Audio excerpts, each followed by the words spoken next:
Now, Nigeria's GDP report for 2022 revealed a stronger services sector, but a weak oil sector contribution to economic growth. In the country's elections week holding in 2 days' time, the stock market has been rallying strongly while yields rise in government papers. Nnamdi Nwizu is an investment professional and co-managing partner at Commercial Partners. Nwizu joins me now on the line for a conversation to the GDP latest, the elections and the markets. It's great having you in the room tonight, Nwizu, just as we go into the elections. But let's start with the GDP. What are the undercurrents of the latest numbers, in your opinion? Hi, Boston. Thanks. Pleasure to be here also. If we look at talking about the GDP figures, we can see that the full year we grew by about 3.1%, basically in line with what the World Bank had projected, but lower than 3.4% that we grew in 2021. Looking at various sectors, it's interesting to see that the oil sector continues to contribute less to GDP. So we saw it close at about 5.67 in 2022 versus roughly about 7% year in 2021. And interestingly, it's gone from about 16% contribution to GDP about 12, 13 years ago, and now we're at 5.67. I mean, we've always had the cloud moving away from, oil sector to non-oil, moving away from our dependence on crude oil, which is good. But I mean, if you were to really look at the numbers, you would also realize that the major challenge that we've had has been that we've seen negative growth in the oil sector. I mean, this year alone, we've seen it go down by about 19%. So we've continued to see the oil sector struggle. I mean, if you also look at, where we're coming from, yes, GDP growth doesn't look so bad when you compare it to countries like China and that used to grow roughly about 5-6%, or the US. But if you look at a country like India, well over 6%. So we can see that we still have a long way to go. As a developing economy, we should be at about 5-6% level GDP growth. But I mean, we know we're coming from a lot of headwinds of recent, so it's understandable that we're struggling. But I mean, the sooner we can get things up and running again, the better to be for the economy. Oh, yes. But again, what was your outlook? We're talking about backward-looking economic data right now. But again, very important to have those numbers for 2022. So what's your outlook at Commercial Partners as far as 2023 GDP performance is concerned? Well, we're looking at different scenarios. We have worst case about 1.55. We have a base case about 2.6, and then we have a bullish case about 3.2. Look at a number of factors. We've seen the effect of the cashless or the design of the naira, and we expect that it's going to have a big impact on GDP growth in Q1. I mean, I'm sure we've all seen it slow down in business, transport sector, cash-based type businesses, people in the market. They're all struggling. And we've also seen the tension generated throughout this whole election period. All that both are going to feed in.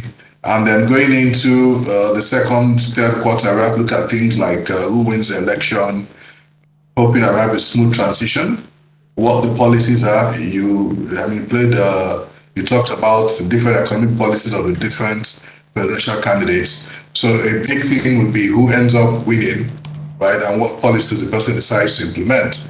And then also we have to look at crude oil production. Like I said, we've had negative growth over the last maybe like 3-4 years or thereabouts. We need to get that back on track to ensure that we start to see the economy pick up. So different scenarios based on different things that might play out in the economy.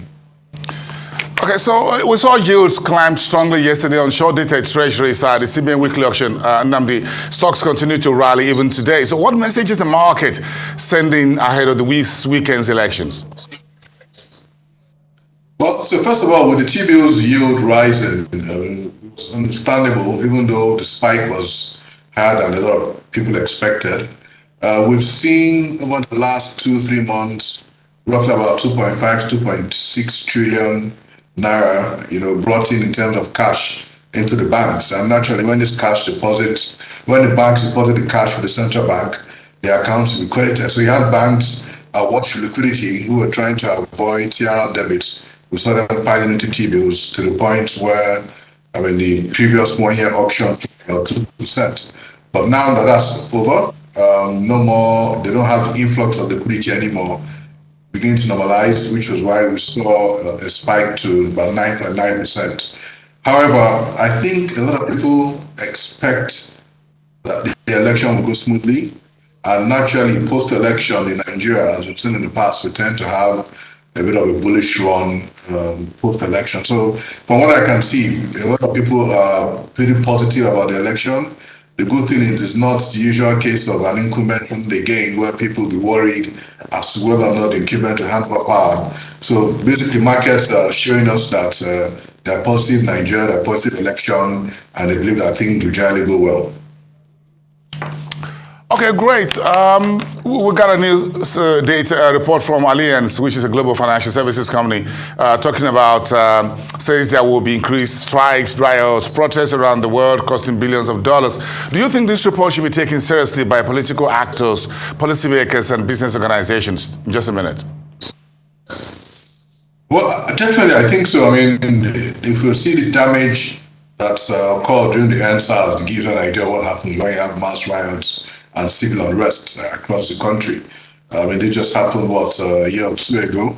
We saw the destruction across. We saw what the effect it had on the economy, the effect it had on the GDP. We know what insecurity does with regards to any economy. We've seen what it's done to us with insecurity. We've had we started in the northeast and has come down to the east and even parts of the southwest now. So definitely, any investor always wants to be sure of their safety of the organization, safety of the firm, safety of their staff. We also have to consider the fact of, that we're coming through unprecedented times. You had COVID. From COVID, you now have US raising rates, which is affecting the global economy. You just had a natural disaster which happened in Turkey. So you have a lot of things that have happened across the world in such a short time. People are still trying to recover, and naturally that has caused a lot of hunger and strife. And also, let's not forget the impact of social media and all of this. 20 years ago, 15 years ago, if something went wrong, it was very difficult for people to find out. I mean, before they had information, it might take weeks, but now things happen and in seconds it spreads across, and it's easy to rile up people and rile up tension. So definitely, it's something that would gives concern to any discerning investor. All right, we're grateful for your time and insight as always. Thank you so much, Nnamdi Nwizu, co-managing partner at Commercial Partners. Have a great evening. Thank you so much, and enjoy the rest of the evening.